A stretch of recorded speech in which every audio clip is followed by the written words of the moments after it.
بسم اللہ الرحمن الرحیم. ناظرین السلام علیکم. میں ہوں آپ کو میزبان صابر شاکر وفاقی دارالحکومت اسلام آباد سے. کچھ براہ راست انفارمیشن اچھی خبریں آپ کے ساتھ شیئر کرتا ہوں جی، کیونکہ یہ خبریں آپ کو کہیں اور سے ملیں گی نہیں. کل ایک تقریب میں شرکت کا موقع ملا. Army chief general Qamar Javed Bajwa صاحب کی کیا کہنا چاہیے مہمان خصوصی تھے. چیف گیسٹ تھے اس کے صدر مملکت ڈاکٹر عارف علوی صاحب. ہم بھی مہمان تھے army chief general Qamar Javed Bajwa صاحب کے. اس میں بہت سارے وفاقی وزراء تھے. صدر مملکت تو تھے ہی کیونکہ وہ سپریم کمانڈر ہیں افواج پاکستان کے، مسلح افواج کے. اس میں چاروں مسلح افواج کے سربراہان موجود تھے. پاک فضائیہ کے سربراہ، پاک بحریہ کے سربراہ، chairman joint chief of staff committee general Nadeem Raza, وفاقی وزراء امپورٹنٹ، وزیر داخلہ، وزیر دفاع، وزیر اطلاعات و نشریات، وزیر مملکت اطلاعات و نشریات، وزیر خزانہ اور شہریار آفریدی، فروغ نسیم صاحب، مقبول صدیقی صاحب، یعنی بہت سارے لوگ موجود تھے. اور وہ سارے لوگ موجود تھے جو سیاسی استحکام چاہتے ہیں، جو فساد نہیں چاہتے، جو سیاسی عدم استحکام نہیں چاہتے، اور جو قومی دھارے کی سیاست کرنا چاہتے ہیں. یہ سب کے سب لوگ موجود تھے. کیونکہ ایک امپورٹنٹ جو اس میں خبر ہے وہ یہ ہے کہ leader of opposition Muslim League N کے سربراہ شہباز شریف صاحب بھی اس تقریب میں موجود تھے، اور انہیں بھی بڑے عزت و احترام کے ساتھ، پروٹوکول کے ساتھ اس تقریب میں شرکت کی دعوت دی گئی تھی، اور ان کا بھی اسی طریقے سے احترام کیا گیا جیسے حکومتی ارکان کا. اس موقع پہ ایک تو تقریر کی army chief general Qamar Javed Bajwa نے، جو سب نے سنی، جو کہ قومی نشریاتی رابطے پہ نشر ہوئی. تمام پرائیویٹ ٹی وی چینلز اور پی ٹی وی سب نے نشر کی. اور ایک تقریر تھی پریزیڈنٹ آف پاکستان صدر مملکت ڈاکٹر عارف علوی صاحب کی تقریر. وہ تقریر بھی سنی. لیکن اس کے بعد army chief general Qamar Javed Bajwa صاحب نے گفتگو بھی کی ہمارے ساتھ اور مختلف سوالوں کے جواب دیے. وہ بڑے امپورٹنٹ ہیں، انتہائی اہم نوعیت کے ہیں. اور اس میں انہوں نے 4-5 ایسی باتیں کی جس سے ظاہر ہوتا ہے کہ مستقبل میں پاکستان کا منظرنامہ کیسا ہوگا، اور مستقبل کی سیاست کیسی ہوگی، مستقبل کے حالات کیسے ہوں گے، اور army chief general Qamar Javed Bajwa صاحب کا کیا ویژن ہے مستقبل کی سیاست کے بارے میں، اور اندرونی اور بیرونی خطرات سے کیسے نمٹنا ہے، اور سب سے بڑا کام آئندہ چند ماہ میں کیا ہونے والا ہے. سب سے بڑا کام آئندہ چند ماہ میں کیا ہونے والا ہے، یہ آپ کے گوش گزار کرنی ہے. تو ہمارے ساتھ رہیے گا. صورتحال یہ ہے کہ ہر سال ویسے تو تقریب بنائی جاتی ہے، اور اس دفعہ ذرا تقریب مختلف ماحول میں ہوئی. اور آپ کو معلوم ہے کہ مسلم لیگ نواز کے اندر 2 واضح دھڑے بن چکے ہیں. ایک ہے مریم صفدر صاحبہ کا، وہ مزاحمت کر کے اور چیلنج کر کے، آنکھوں میں آنکھیں ڈال کے، اور ایک خاص طرح کا بیانیہ، اور اس میں زیادہ تر بیرونی جو نیریٹو ہے، بیرونی اعلی کار کے طور پہ وہ زیادہ نظر آتا ہے. اور اس وجہ سے یہ مسلم لیگ نواز کے اندر اور اب مختلف دھڑے سامنے آنا شروع ہو گئے ہیں. جیسے شاہد خاقان عباسی صاحب نے چودھری نثار علی خان صاحب کے بارے میں بہت ہی انتہائی نامعقول بات کہنا چاہیے کی ہے، اور اس حد تک معاملات خراب ہو چکے ہیں کہ آپ تصور بھی نہیں کر سکتے. چودھری نثار Ali Khan senior most leader ہیں مسلم لیگ نواز کے تھے، اور اس وقت بھی وہ آزاد سیٹ پہ لڑے ہیں، ایم پی اے ہیں پنجاب اسمبلی کے، جاتے نہیں ہیں لیکن ہیں، اور بہت کچھ جانتے ہیں.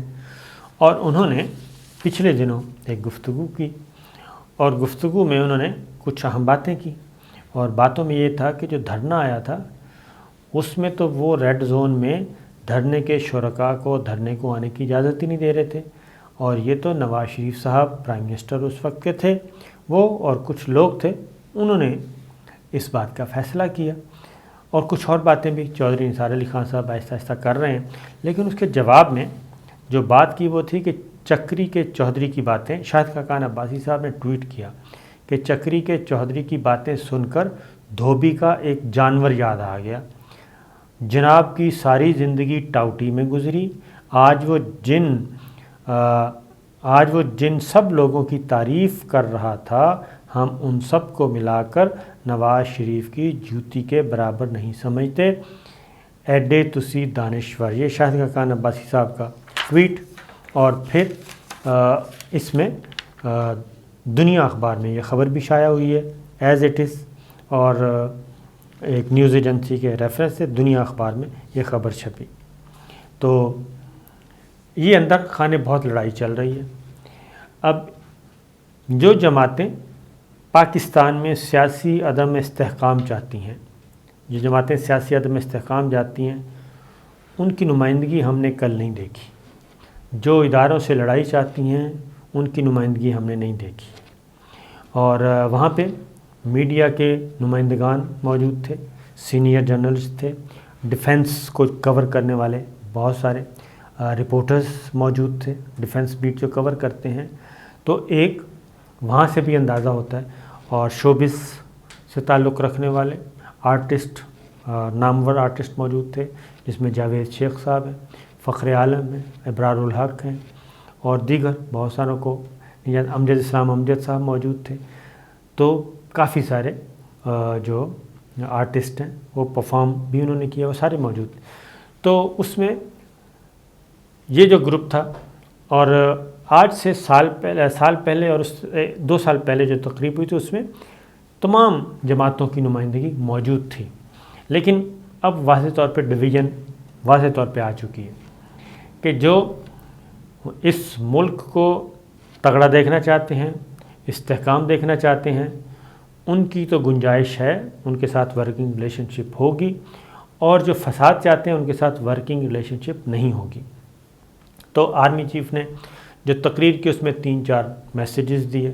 نمبر 1 یہ کہ ایک تو یہ کہ ہائیبرڈ جنگ اور 5th جنریشن جنگ، یہ جو ہے یہ بیرونی ایجنڈا ہے، اور بیرونی اعلی کار ہیں کچھ لوگ پاکستان میں، وہ اس کو آگے بڑھانا چاہتے ہیں، اور یہ جنگ پاکستان کی سوسائٹی میں شروع کرنا چاہتے ہیں، پاکستان کو انٹرنلی کمزور کرنا چاہتے ہیں، اور مختلف طبقات ہیں ان کو آپس میں لڑوانا چاہتے ہیں، اور اسی طریقے سے عوام اور اداروں کی لڑائی چاہتے ہیں۔ تو انہوں نے کہا کہ یہ ایسا نہیں ہوگا، اب ان کی باری ہے ہر صورت میں۔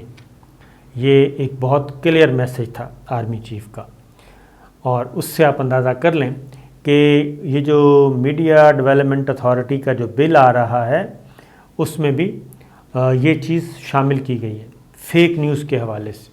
سوشل میڈیا کو جو اس وقت استعمال کیا جا رہا ہے ایک ٹول کے طور پہ، ہتھیار کے طور پہ، اسٹیٹ کے خلاف، اسٹیٹ انسٹیٹیوشن کے خلاف، وہ اس کے بعد ایک اور بات کی انہوں نے، کہا جی کہ اب ہر طرح کی جو ہے نا عدم استحکام اس سے نکلنا ہوگا، مذہبی انتہا پسندی سمیت ہر طرح کی انتہا پسندی انہوں نے کہا ختم کرنی ہے۔ یہ انہوں نے کہا کہ اب کسی گروہ کو ہتھیار اٹھانے کی اجازت ریاست کے علاوہ کسی کو نہیں ہوگی، خواہ وہ کوئی کتنا ہی تگڑا ہو۔ یہ بہت ہی واضح میسیج تھا پھر عدم استحکام کا، اور اسی لیے آج شہباز شریف صاحب موجود تھے اس تقریب میں، اور لیڈر آف اپوزیشن کے طور پہ وہاں پہ وفاقی وزراء بھی تھے، اور شہباز شریف صاحب بھی تھے، ایم کیو ایم کے لوگ بھی تھے، جی ڈی اے کی ڈاکٹر فہمیدہ مرزا تھیں، تو یہ سب، اور یہ حماد اظہر وفاقی وزیر وہ بھی موجود تھے۔ آہستہ آہستہ جیسے نام یاد آ رہے ہیں میں آپ کو بتاتا جاؤں گا۔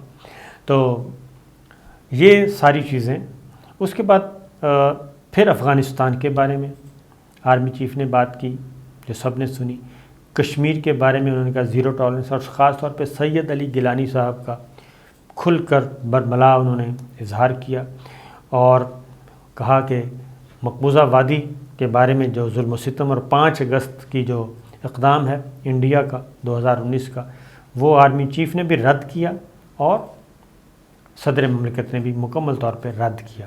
افغانستان کے بارے میں بھی انہوں نے کہا کہ ہمیں آگے بڑھنا ہے، اور مستحکم افغانستان چاہیے، اور افغانستان میں جو کچھ کھیل کھیلنے کی کوشش کی جا رہی ہے وہ خطرناک ہے، اور انہیں ایک بات اور بھی کی۔ اب یہ تو آن دا ریکارڈ ساری باتیں تھیں جو ٹی وی پہ نشر ہوئیں۔ اس کے بعد جب یہ تقریب ختم ہوئی تو ہم بھی ان کو جب army chief general Qamar Javed Bajwa president of Pakistan کو رخصت کر رہے تھے، ان کو گاڑی تک چھوڑنے گئے سی آف کے لیے تقریب ختم ہونے کے فوراً بعد، تو اس میں جیسے ہی ان کو رخصت کیا تو انہوں نے ہمیں بھی دیکھ لیا، اور میرے سمیت 5-6 دوست اور بھی تھے جو کہ اس تقریب میں موجود تھے۔ سوال جواب کا سلسلہ شروع ہوا۔ متین حیدر صاحب تھے، بھٹی صاحب تھے، عمران صاحب تھے، اور آپ کے شوکت پرویز صاحب تھے، خالد محمود صاحب تھے، یہ موجود تھے جی، اور سوال جواب شروع ہوا۔ تو سب سے پہلے تو آرمی چیف نے کہا کہ آپ لوگ بھی آئے ہوئے ہیں، حالانکہ ان کو معلوم تھا ذرا اچھا لائٹ موڈ سے۔ تو اس میں جو سوالات کیے گئے وہ یہ تھا کہ ISI کے چیف جنرل فیض حمید کابل کے دورے پہ گئے تھے، تو جرنلسٹوں کا خیال تھا کہ شاید وہ اس سوال کو اوائڈ کریں، لیکن انہوں نے کھل کے جواب دیا۔ انہوں نے کہا کہ DGISI جنرل فیض حمید ایک با مقصد اور تعمیری دورے پہ گئے تھے، اور تعمیری کام کے لیے گئے تھے، وہاں پہ کسی تخریبی کام کے لیے نہیں گئے تھے۔ وہ ان کا جو دورہ تھا وہ بہت ہی کامیاب رہا، اور خاص طور پہ انہوں نے کہا کہ اس دورے کے ثمرات آنے والے دنوں میں آپ دیکھ سکیں گے۔ پھر ایک اور بات آرمی چیف نے کہی کہ جنرل فیض کا جو وزٹ ہے اس سے کسی کو تکلیف نہیں ہونی چاہیے۔ غالباً وہ انڈیا کی طرف اشارہ کر رہے تھے، اور دیگر ذرائع ابلاغ جو کہ غیر ملکی ہیں وہ اس چیز کو پیٹ رہے ہیں، اور مسلسل ڈھول کو پیٹا جا رہا ہے۔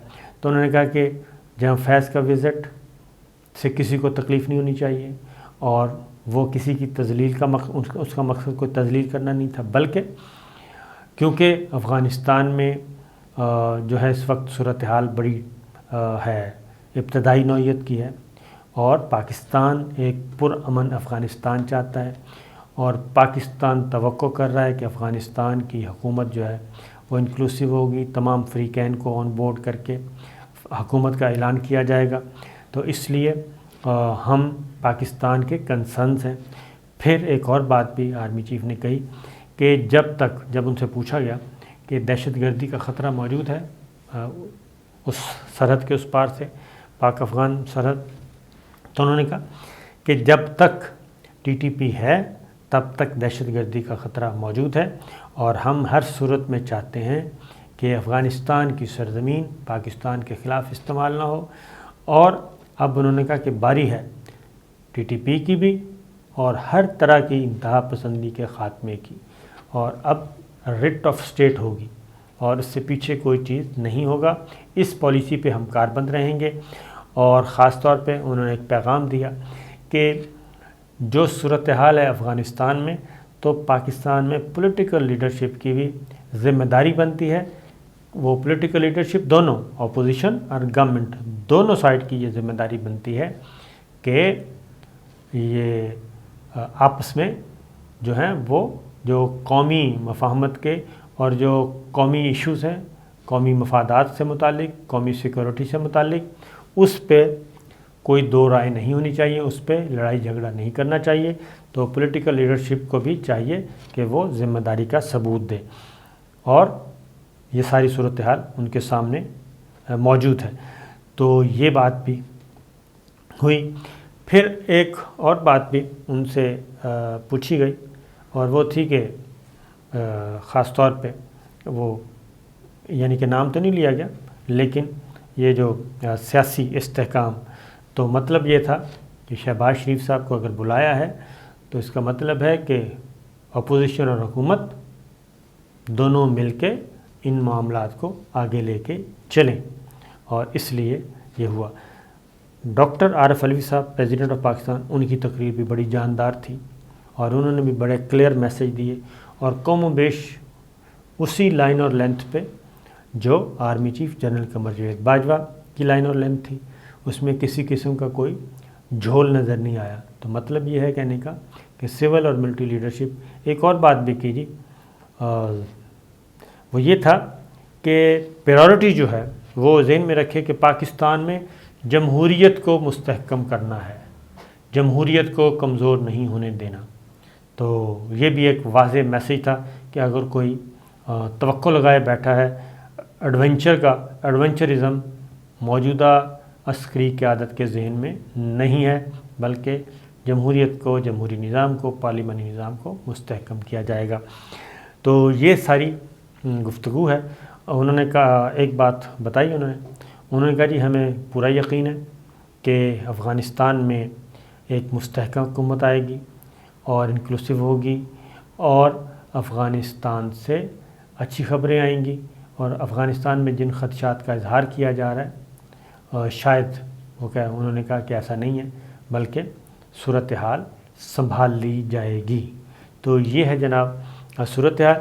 اب اسی طرح کی گفتگو، اس کی تصدیق وہاں سے ہوتی ہے کابل سے۔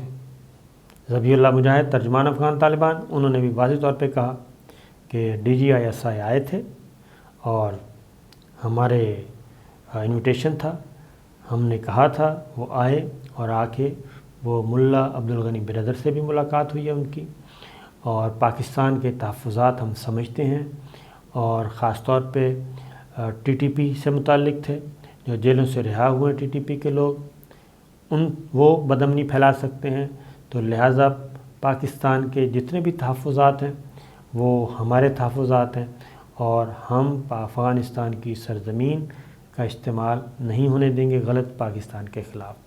تو ملتی جلتی چیزیں، اس کا مطلب یہ ہے کہ جو آئندہ کی افغان حکومت ہے اس کے ساتھ اچھا لہجان بننے جا رہا ہے۔ اجازت دیجیے، اللہ حافظ۔